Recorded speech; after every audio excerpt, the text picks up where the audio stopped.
जय हिंद साथियों, मैं मुकेश आप सभी का मुकेश एजुकेशन पॉइंट पे हार्दिक स्वागत करता हूं।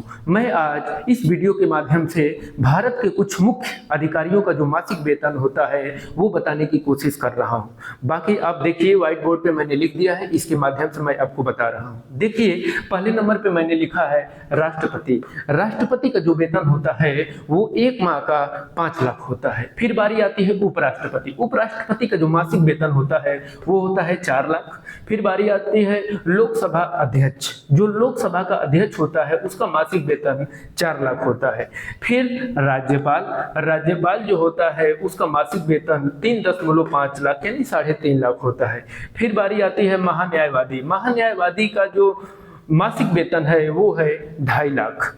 फिर बारी आती है मुख्य चुनाव आयुक्त। मुख्य चुनाव आयुक्त का जो मासिक वेतन होता है 2.5 लाख होता है।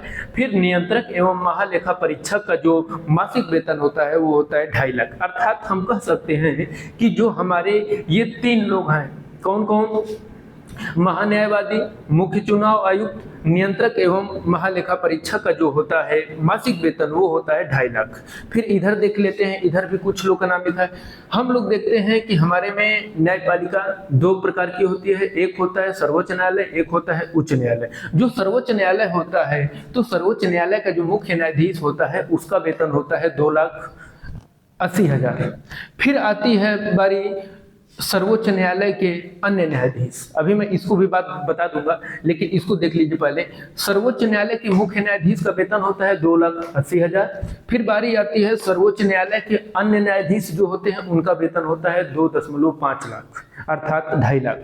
फिर अब उच्च न्यायालय पे चलते हैं तो उच्च न्यायालय के मुख्य न्यायाधीश का जो वेतन होता है 2.5 लाख अर्थात 2.5 लाख। फिर बारी आती है उच्च न्यायालय के अन्य न्यायाधीश, उनका वेतन होता है 2.25 लाख अर्थात 2,25,000।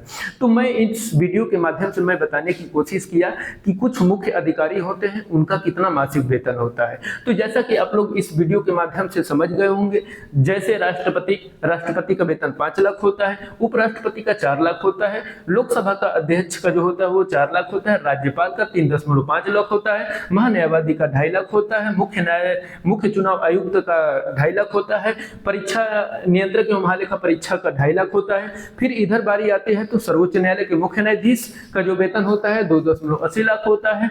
फिर उच्च न्यायालय के मुख्य न्यायाधीश का वेतन 2.5 लाख होता है। फिर सर्वोच्च न्यायालय के अन्य न्यायाधीश जो होते हैं उनका 2.5 लाख होता है।